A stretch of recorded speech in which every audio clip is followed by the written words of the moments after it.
Hello friends, welcome to A1IS.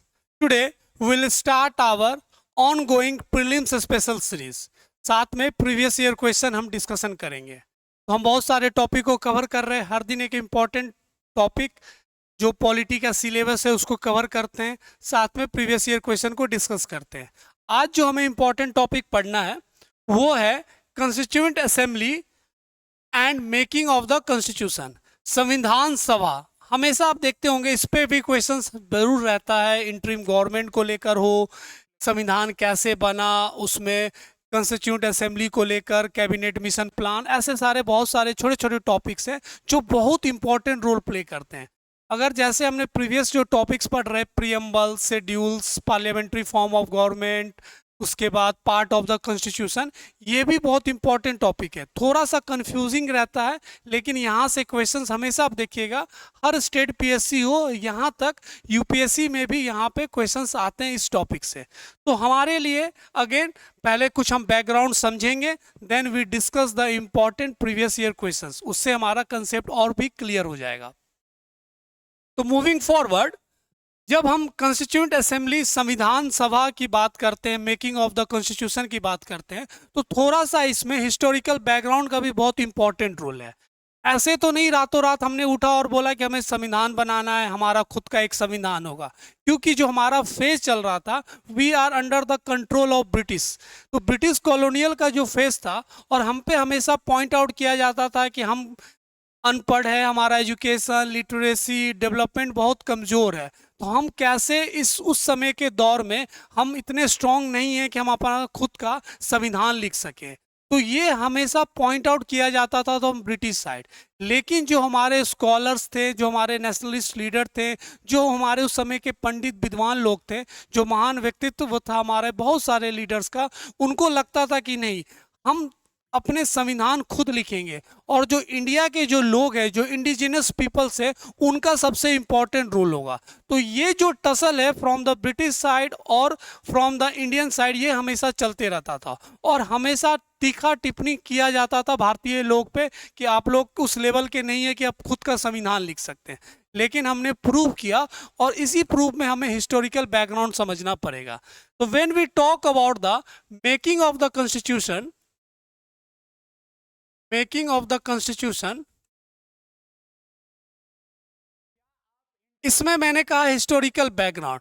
तो आपको भी पता है 1927 में साइमन कमीशन वाज फॉर्म्ड, और जो भारत भेजा गया to understand, to review the government of India act 1919, 1919 में गवर्नमेंट इंडिया एक्ट आया था।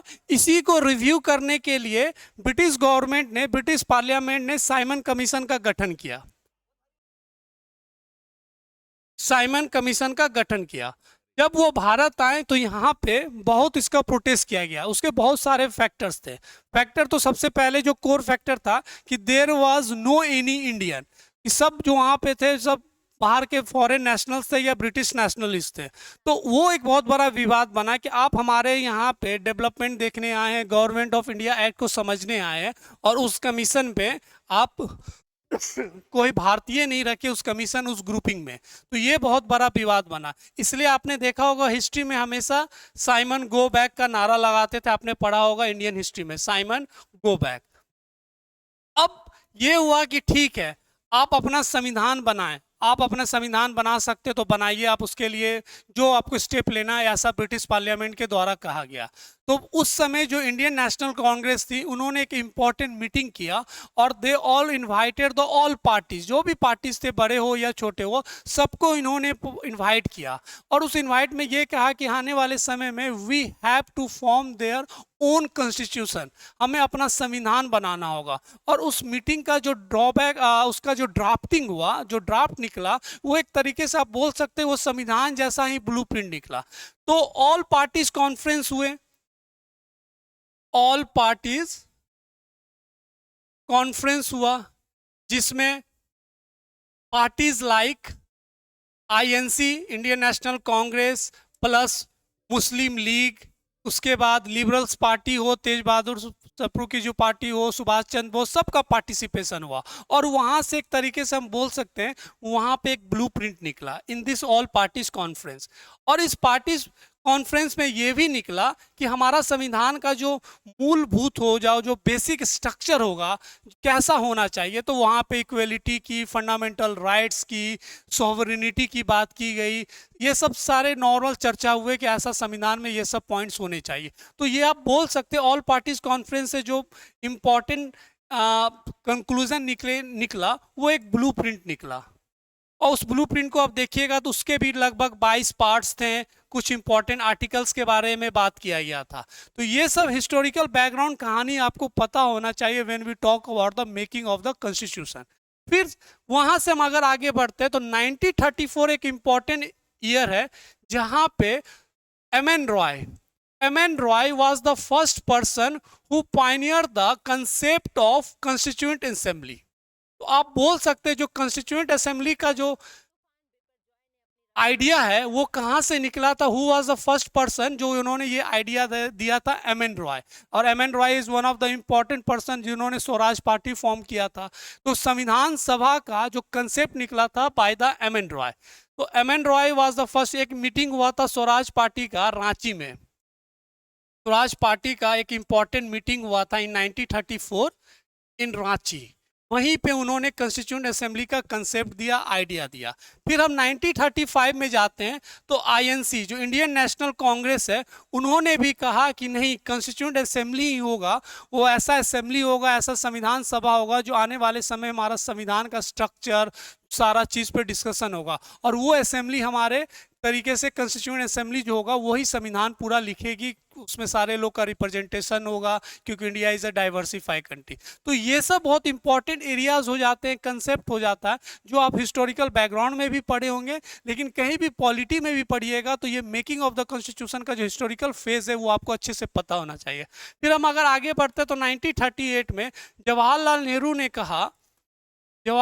ने कहा कि इंडिया के लोग हैं, जो इंडिजिनस पीपल है, वही हमारे कॉन्स्टिट्यूएंट असेंबली के मेंबर्स होंगे। एंड दो वहाँ जो कॉन्स्टिट्यूएंट असेंबली में जो इलेक्टेड मेंबर्स होंगे, they all be elected on the basis of adult suffrage franchise. कहने का मतलब वो वोट दे के कॉन्स्टिट्यूएंट असेंबली के मेंबर्स को चुनेंगे, और जो बेसिस होगा एडल्ट जो लोग होंगे 18 साल वो वोटिंग करेंगे, और वही लोग कॉन्स्टिट्यूएंट असेंबली को के लोगों को चुनेंगे। तो यहाँ पे बात हुआ कि डायरेक्ट इलेक्शन होगा and they all members of constituent assembly जो संविधान सभा का, वो सब elected on the basis of adult suffrage franchise की बात की गई थी। तो ये सब जो आपको आइडिया है 1934, 1935, 1938, ये सब भी पता होना चाहिए। साथ में मैंने कुछ हिस्टोरिकल साइमन कमीशन कर दिया। तो ये सब चीज जब भारत में हो रहा था तो ये चीज वहां ब्रिटिश पार्लियामेंट में भी डिस्कशन का रूप ले लिया कि नहीं, अब भारत में इस सब चीज को लेकर चर्चा हो रहा। और ये फेज शुरू हो गया था, the phase of the second world war. और आप बोल सकते थे हेजीमनी ऑफ ब्रिटिश गवर्नमेंट और यूके का धीरे धीरे डाउन हो रहा था। तो डोमिनेंस ऑफ यूएसए, ये भी फेज शुरू हो गया था। तो ब्रिटिश को लग रहा था धीरे धीरे उनका जो एक तरीके से पावर है, जो हेजीमनी है, वो डाउन हो रहा था। तो जितने कॉलोनियल स्टेट्स थे उनके, वहां पे बहुत जगह पे इंडिपेंडेंस की और भी बातें होने लगी, अपना संविधान को लेकर बात होने लगा। इसको ध्यान में रखते हुए British have their own response. British parliament, और you can say British parliament having their own response. उन्हें भी लगा कि नहीं, जो अब भारत में जो चर्चा हो रहा, उसको सही चीज़ का चर्चा हो रहा, उसमें हमें भी रिस्पॉन्स लेना चाहिए। तो उन्होंने एक अगस्त ऑफर को लेकर आगे बढ़ा। And this August offer in 1940, August offer आपने पढ़ा होगा, 1940 गेव द कि ठीक है, भारत में अपना खुद का एक संविधान लिखने के लिए परमिशन दिया गया। द डिस्कशन, द ड्राफ्ट, और ये कैसे कह सकते हैं आप, एक तरीके से the bill was passed in the British parliament, जिसको बोलते हैं अगस्त ऑफर इन 1940। तो August offer was the first step जहां पे ब्रिटिश ने रिस्पॉन्स लिया in the positive side and gave the statement regarding कि भारत का अपना खुद का संविधान होगा और वहाँ के लोगों ही वहाँ के संविधान लिखेंगे। इसको लेकर उन्होंने 1942 में क्रिप्स मिशन आपने पढ़ा होगा, सर स्टेफर्ड क्रिप्स को भेजा गया कि ठीक है आप जाइए वहाँ पे जो चीज़ का डिमांड हो रहा संविधान को लिखने का उसमें लेकर आगे बढ़िए। लेकिन इसको लेकर बॉयकॉट भी हुआ। इसके दो तीन कारण थे। पहला कारण ये था कि इन्होंने कहा कि ठीक है वर्ल्ड वॉर 2 खत्म होगा, भारत में ऐसा है कि स्ट्रक्चर हम बनाएंगे जो अपना वो खुद का संविधान लिखेंगे। दूसरा, इसको मुस्लिम लीग ने बॉयकॉट किया। मुस्लिम लीग का ये एक मानना था कि पहले दो जो स्टेटस है, दो सेपरेट कंट्री बने, उसके बाद कॉन्स्टिट्यूएंट असेंबली बने और वहाँ पे जो अपने इलेक्टेड मेंबर्स हो। तो ये भी एक फैक्टर था जिसको लेकर चर्चा हो रहा था कि ये क्रिप्स को लेकर। इसके बाद और धीरे धीरे समय बढ़ा तो आपने पढ़ा होगा the cabinet mission plan in 1946। वहां पे डिसाइड हुआ कि India will be having their own constituent assembly. और कॉन्स्टिट्यूएंट असेंबली कैसा होगा, इलेक्टेड होगा या नॉमिनेटेड होगा या पार्सली इलेक्टेड नॉमिनेटेड होगा, उसको लेकर चर्चा होगा। तो this all are the important points when we go through the historical background of making of the constitution as well as constituent assembly. तो ये सब चीज आपको पता होना चाहिए। जब हम कैबिनेट मिशन की बात करते हैं, कैबिनेट मिशन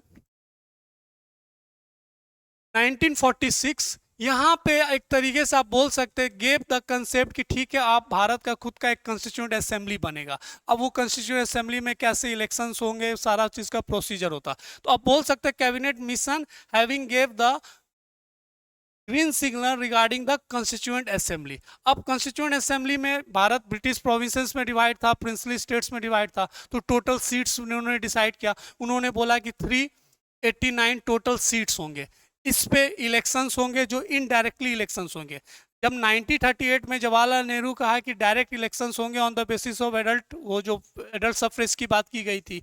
लेकिन जब कॉन्स्टिट्यूएंट असेंबली इस कैबिनेट मिशन प्लान से बना, जब व्हेन वी टॉक अबाउट कि अब हमारा संविधान सभा कैसा बनेगा, तो टोटल सीट्स थे 389। अब 389 को डिवाइड किए गए प्रिंसली स्टेट्स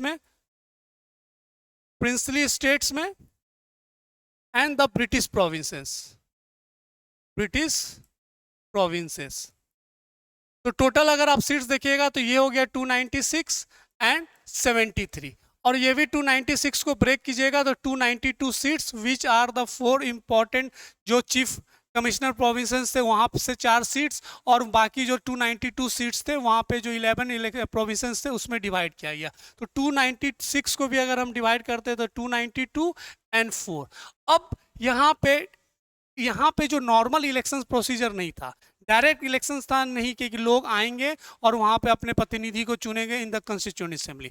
जैसे अगर आप बोल सकते हैं राज्यसभा का इलेक्शंस कैसे होता कि राज्यसभा का इलेक्शन जो स्टेट असेंबलीज के जो मेंबर्स होते हैं वहां पे एक तरीके से रिप्रेजेंटेशन भेजते हैं, तो वहां पे इनडायरेक्ट इलेक्शंस है जो single transferable representation of votes. तो उसी तरीके का इलेक्शन प्रोसीजर अपनाया गया। इसलिए बोला जाता the members of constituent assemblies are partially elected and partially nominated. अब बोल सकते हैं ना ही वो फुल्ली नॉमिनेटेड थे और ना फुल्ली इलेक्टेड थे, क्योंकि वहां पे डायरेक्ट इलेक्शंस प्रोसीजर नहीं था। तो कॉन्स्टिट्यूएंट असेंबली में जो भी प्रोविंसेस थे, लेजिस्लेटिव प्रोविंसेस थे, वहां से लोगों को वो एक तरीके से बोला गया कि आप वोटिंग करेंगे और कॉन्स्टिट्यूएंट असेंबली में लोगों को पहुंचाएंगे, जिसको लेकर शुरुआती दौर में बड़ा चर्चा हुआ कि कैसे वोटिंग होगा, सारा चीज होगा। इसके भी बहुत सारे फैक्टर्स है कि वी आर नॉट रेडी, लंबा प्रोसीजर होगा इसलिए डायरेक्ट इलेक्शंस में नहीं जाएंगे, एजुकेशन, लिटरेसी, बहुत सारे फैक्टर्स थे। तो ये भी कारण बनता जिसको क्रिटिसाइज किया जाता कि कॉन्स्टिट्यूएंट असेंबली जो उस समय बना था वाज नॉट द राइट, क्योंकि वहां पे डायरेक्ट इलेक्शंस नहीं हुए थे, सही से रिप्रेजेंटेशन नहीं पहुंच पाया था। लेकिन उस समय की कुछ और दिक्कतें थी जिसको लेकर ये कंसेप्ट लिया गया था, जो वो आपने हिस्ट्री में ही पढ़ा होगा। तो this all are the important है। जून जुलाई 1940 अगर हम देखते हैं, जुलाई और अगस्त के आसपास इलेक्शंस हुए, जुलाई अगस्त 1946 में इलेक्शंस हुए और कॉन्स्टिट्यूएंट असेंबली के रिप्रेजेंटेटिव्स वहां पहुंचे, जिसमें आईएनसी लगभग 207 सीट जीतते हैं, अदर्स ने कुछ 15 सीट जीते हैं, ऑल इंडिया मुस्लिम लीग वहां पे सीट जीतते हैं। तो ये सारा चीज इंपॉर्टेंट डिसीजंस निकले और कॉन्स्टिट्यूएंट असेंबली का फॉर्मेशन हुआ। अब ये कॉन्स्टिट्यूएंट असेंबली समय समय के साथ इंपॉर्टेंट मीटिंग्स करते हैं और they will decide the upcoming constitution of India. तो this all are the important factors when we talk about the historical ways of making constitution और कॉन्स्टिट्यूएंट असेंबली। इसी में इंटरिम गवर्नमेंट बनता है, जो अभी हम पढ़ेंगे कि इंटरिम गवर्नमेंट में किसको क्या पोर्टफोलियो मिलता है। फिर वहाँ पे पहला जो मीटिंग होता है, जो पहला सेशन होता है, उस सेशन के जो तो एक तरीके से आप बोल सकते हैं इंटरिम प्रेसिडेंट थे वो सच्चिदानंद सिन्हा थे। उसके बाद वहाँ पे प्रेसिडेंट चुनते हैं, राजेंद्र प्रसाद को प्रेसिडेंट चुना जाता। और फिर मीटिंग्स की दौर चलती है, और मीटिंग्स की दौर में कैसा हमारा ब्लूप्रिंट होगा, खाका होगा संविधान का, वो सारा डिसाइड होता। The constituent assembly is one of the important and pioneer role for the making our the constitution. उसके बाद कॉन्स्टिट्यूशन को इनेक्ट किया जाता है, फिर 26 जनवरी 1950 को हम अपना संविधान को अडॉप्ट करते हैं। तो this is the phase of the all making constitution of India.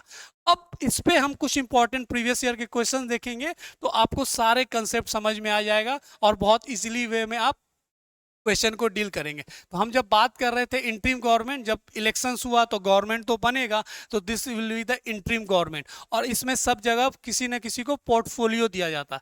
तो शुरुआती दौर में ऑल इंडिया मुस्लिम लीग के लोग बोले कि नहीं हम नहीं ज्वाइन करेंगे, फिर बाद में उनको भी इंटरिम गवर्नमेंट में कुछ इंपॉर्टेंट पोर्टफोलियो गया। तो इस पोर्टफोलियो पे भी देखेंगे बहुत बार सवाल रहता है। तो जैसे इलेक्शंस होते हैं, यहाँ भी इलेक्शंस हुए, जुलाई और अगस्त 1946 में इलेक्शंस हुए, जिसमें से इंडिया नेशनल कांग्रेस 207 सीट लेकर आती है और यहाँ पे गवर्नमेंट फॉर्म किया जाता। तो एक तरीके से आप बोल सकते हैं सारे लोगों के रिप्रेजेंटेटिव को यहाँ रखा गया कि कोई विवाद ना, कुछ ना हो, सबके रिप्रेजेंटेशन हो। जब इलेक्शंस हुए तो वहाँ पे अब हुआ कि कैसे इलेक्शंस के सीट्स को एलोकेट किया जाएगा। तो उन्होंने वहाँ पे क्राइटेरिया रखा था कि 10 लाख के पॉपुलेशन पे, याद रखिएगा 10 लाख के पॉपुलेशन पे एक सीट, ये क्राइटेरिया था रिप्रेजेंटेशन का। तो this all are the important. और ये पोर्टफोलियो आप देखे होंगे, the interim government of India was formed on 2 सितंबर 1946, क्योंकि मैंने बताया जुलाई अगस्त के में इलेक्शंस हुए, उसके बाद पावर में जो आई उसके बाद उन्होंने गवर्नमेंट फॉर्म किया। How it did not include any member from the Muslim League. Finally on 26 October 5 members of the Muslim League were also included in the cabinet, जिसमें से आप असफ अली हुआ, Ghazanfar Ali Khan, this all are the member of Muslim League. तो ये interim government आप सब portfolio याद रखिएगा। जवाहरलाल नेहरू क्या थे, तो vice president of the council, external affairs minister, Commonwealth relation. उस समय के होम मिनिस्टर कौन थे इंटरिम गवर्नमेंट में, Sardar Vallabh Bhai Patel, home information and broadcasting. Rajendra Prasad को क्या दिया गया, food and agriculture. John Mathai, industries and supply. This is the interim government. उसके बाद एक फ्री गवर्नमेंट का जो पन था उसमें जॉन मथाई क्या थे, रेलवे मिनिस्टर। तो this all are the important. अब हम कुछ इंपॉर्टेंट क्वेश्चंस देखते हैं, ऐसे करके टॉपिक को पढ़िएगा और समझिएगा। हु गेव द आइडिया, पहला क्वेश्चन देखते हैं, who gave the idea of constituent assembly firstly for the formation of constitution for India. तो मैंने बताया था M.N.. Roy was the first person who gave the idea of constituent assembly, और वो किस पार्टी के थे, स्वराज पार्टी के फाउंडर मेंबर थे। तो स्वराज पार्टी 1934 इसका आंसर होगा, क्योंकि ये पार्टी थी और M.N.. Roy was the individual जिन्होंने ये आइडिया दिया था। तो Swaraj party in conference in Ranchi जिन्होंने ये आइडिया दिया था। नेक्स्ट क्वेश्चन देखते हैं, who in the beginning presented the idea of Indian constitute assembly in pre independence days. तो मैंने बताया था एम.एन. रॉय, याद रखिएगा, इस पे बहुत बार क्वेश्चन है, यूपीपीसीएस 2017 में ये सवाल पूछा गया था। तो M N. Roy was the first person who gave the idea of constitute assembly, जो हमारा संविधान बनाएगा। नेक्स्ट क्वेश्चन देखते हैं, who said the constitute assembly alone can produce a constitution indigenous to the country and truly and fully representing the will of the people. तो ये statement दिया था महात्मा गांधी। उनका मानना था इंडिजिनस हो, यहाँ के लोगों को ही वहाँ पे बैठेंगे और वो अपना संविधान लिखेंगे। तो कभी कभी आप देखे होंगे कुछ फ्रेज, कुछ कोट पे भी डायरेक्ट क्वेश्चंस रहता है, तो ऐसे करके क्वेश्चंस को भी हमें डील करना है। इसका आंसर होगा महात्मा गांधी। महात्मा गांधी अपने आर्टिकल द ओनली वे, याद रखिएगा, the only way article in the Harijan, जो उनका एक वो था, उसमें उन्होंने आर्टिकल में ये कोट किया था, the constituent assembly alone can produce constitution.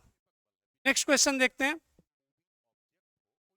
The proposal for framing of the constitution of India by an elected constituent assembly was made by। तो गवर्नमेंट ऑफ इंडिया एक्ट गलत हो जाएगा, Cripps mission, British cabinet delegation. तो answer will be the Cripps mission. मैंने बोला था 1942 में अगस्त offer ने एक्सेप्ट कर लिया था, ठीक है अपना संविधान भारत वो खुद लिखेंगे, और क्रिप्स मिशन में भेजा गया था कि कैसे हमारा खाका बनेगा। तो इसका आंसर होगा answer C, the proposal for framing of the constitution of India. तो Cripps mission 1942। As per cabinet mission plan बताया था 1946 में, cabinet mission in the Constituent Assembly to decide the allotted member seat in each province. One representative was in the ratio of population. तो मैंने बताया था 10 लाख पे 1 million पे एक सीट होगा. वही क्वेश्चन पूछा गया जो अभी मैंने आपको एक्सप्लेनेशन किया कि 10 लाख पे एक सीट रहेगा. ये प्रोपोर्शनल जो रिप्रेजेंटेशन का था 10 लाख पे एक सीट, एक one. Who among the following person was not a member of cabinet mission? तो कैबिनेट मिशन 1946 में भारत आए ये लोग और इसमें 3 मेंबर थे. अब वो 3 मेंबर का नाम हमेशा याद रखना. पहला नाम था पैट्रिक लॉरेंस, स्टेफोर्ड क्रिप्स, एवी अलेक्जेंडर. ये 3 मेंबर थे the cabinet mission. William would गलत हो जाएगा. तो पूछ रहा है कि कौन नहीं मेंबर था, तो answer will B William would. और ये 3 मेंबर थे. हमेशा इस पे भी सवाल रहता है कि कैबिनेट मिशन प्लान में वो 3 मेंबर का नाम. तो लॉरेंस, क्रिप्स, अलेक्जेंडर याद रखिएगा. Indian constituent assembly was establish under cabinet mission 1946. मैंने अभी बताया था कि कैबिनेट मिशन में कॉन्स्टिट्यूएंट असेंबली कैसे बनेगा, इलेक्शन सारा प्रोसीजर इसी में समझाया गया था. नेक्स्ट क्वेश्चन देखते हैं. Through which plan was the constituent assembly created? Again the cabinet mission plan. In the interim government formed in 1946. तो 1946 जुलाई अगस्त में इलेक्शंस हुए, फिर उसके बाद इंटरिम गवर्नमेंट फॉर्म हुआ जिसमें जवाहरलाल नेहरू क्या थे, vice president of the council, external affairs minister, और बहुत लोगों को अलग अलग पोर्टफोलियो दिया गया. The vice president of executive council was, तो जवाहरलाल नेहरू. मैंने अभी अब शुरुआती दौर में सारे पोर्टफोलियो बताए थे कि सरदार वल्लभ भाई पटेल होम मिनिस्टर थे, Rajendra Prasad food and agriculture थे, John Mathai industries and supply था, उसके बाद गजनफर हेल्थ माइंस, ऐसे करके सारे को पोर्टफोलियो दिए. तो पोर्टफोलियो पे भी डायरेक्ट क्वेश्चन आता. यहाँ पे पूछा कि vice president of the executive council कौन थे? जवाहरलाल नेहरू ये भी थे, साथ में कॉमनवेल्थ, एक्सटर्नल अफेयर्स मिनिस्टर, ये सारा इंटरिम गवर्नमेंट का पोर्टफोलियो कौन डील करते थे? Jawaharlal Nehru. Next, the first interim government was announced. Elections हुए तो फर्स्ट इंटरिम गवर्नमेंट कब बना था?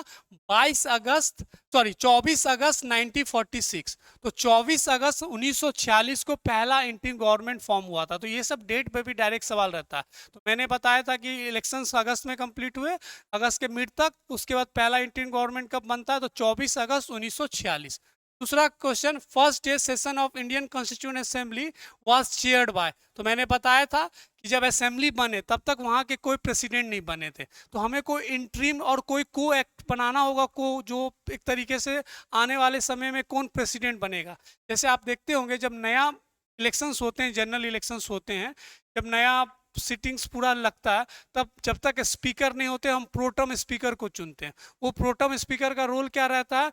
सबको शपथ दिलाना और साथ में हमारे नए स्पीकर का इलेक्शन, नए स्पीकर को इलेक्ट करना. तो ये सब जो प्रोसीजर में कोई तो चेयर को होस्ट करेगा, कोई चेयर को एक तरीके से उस चेयर पे तो कोई बैठेगा. तो ये भी कॉन्स्टिट्यूएंट असेंबली में भी था कि जब तक हम अपना प्रेसिडेंट नहीं चुनेंगे तब तक उस चेयर को कोई तो होस्ट करेगा. और उस चेयर को जो इंटरिम और जो को होस्ट कर रहे थे वो कौन थे?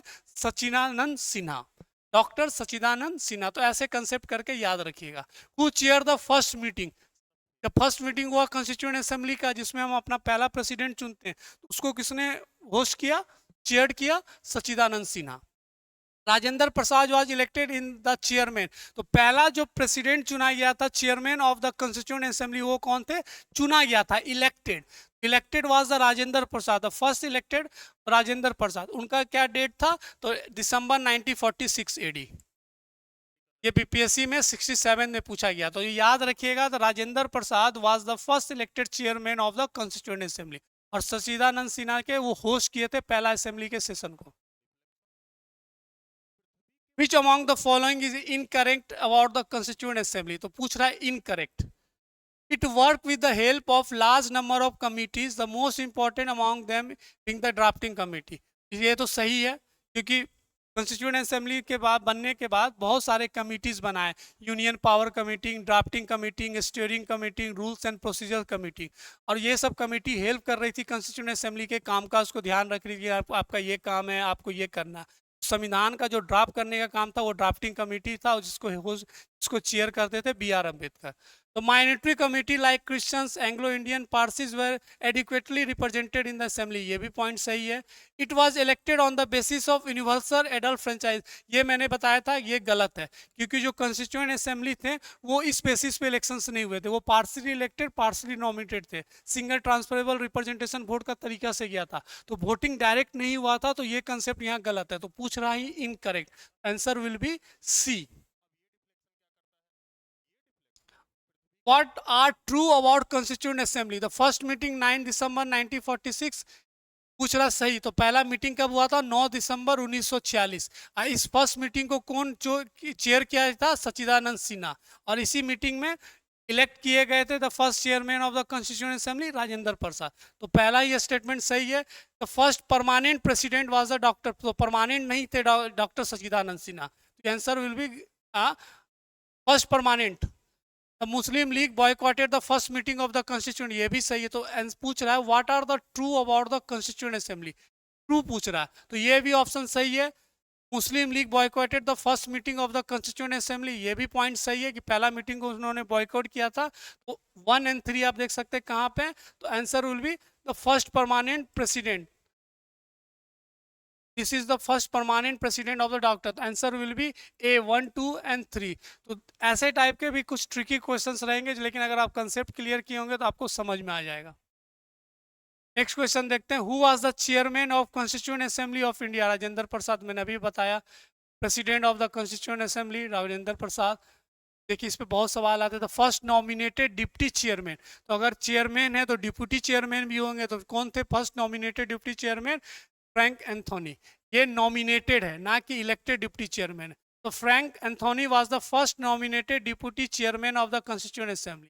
ही was the nominated on the 9 December, temporary chairman of the constituent assembly. Sachchidanand Sinha ji temporary थे. और ये क्या बोलते हैं वाइस वो जो डिप्टी चेयरमैन कौन थे? Nominated Anthony. This types of question is also one of the important. Constituent Assembly of India was establishment on 26 दिसंबर 9 दिसंबर 1946. तो संविधान सभा कब एस्टेब्लिश हुआ था? 9 दिसंबर 1946. तो याद रखिएगा. First session of constituent assembly was held on 9 December 1946. When was the Constituent Assembly was established again? तो अगर डेट याद नहीं है तो ईयर से भी कर सकते हैं. 1950 गलत हो जाएगा, 1951 गलत हो जाएगा, 1948 गलत हो जाएगा. तो 9 दिसंबर 1948. तो पहला कॉन्स्टिट्यूएंट असेंबली का सेशन कब हुआ था? 9 दिसंबर. तो ऐसे छोटे छोटे क्वेश्चन होते हैं जो डेट बेस्ड रहते हैं, ये भी हमें याद रखना है. इन द मीटिंग ऑफ जब constituent assembly India did Jawaharlal Nehru let the objective of. Answer will B 5th. Objective revolution कब हुआ था? तो इसका भी आंसर आपको याद रखना 13 दिसंबर 1940 से. आपने पढ़ा होगा. This all are the basic question. How many sessions of Indian constituent assembly were conducted for the formulation of Indian constitution? The answer will be 12. Who propose the preamble before the drafting committee? तो आपको पता objective resolution से ये concept आया था. जवाहरलाल नेहरू का objective resolution. तो preamble वाला Jawaharlal Nehru. Mention the correct end date of the last meeting of the constituent assembly. तो 24 जनवरी 1950. उसके बाद ये बॉडी को डिसॉल्व कर दिया गया. उसके बाद नया पार्लियामेंट सेटअप हुआ and they will decide the कि आने वाले समय में संविधान में क्या क्या चेंजेस हो सकते. Adopted. The answer will B 26 नवंबर 26. ये सब बहुत बेसिक क्वेश्चन है, लेकिन आते हैं एग्जाम में, आपको ध्यान रखना. तो this is another important topic regarding the making of the constitution और कॉन्स्टिट्यूएंट असेंबली. तो मैंने आपको थोड़ा हिस्टोरिकल बैकग्राउंड बताया और साथ में प्रीवियस ईयर क्वेश्चंस. तो ऐसे करके टॉपिक हम हर टॉपिक को कवर करेंगे, साथ में कुछ इंपॉर्टेंट रिवीजन भी करेंगे. अच्छे से पढ़िए, ये बहुत इंपॉर्टेंट है. रिवीजन साथ में previous year questions. Next video में हम कुछ नए टॉपिक्स पे डिस्कशन करेंगे. तब तक आप अच्छे से पढ़िए. मिलते हैं हम नेक्स्ट वीडियो में. Thank you.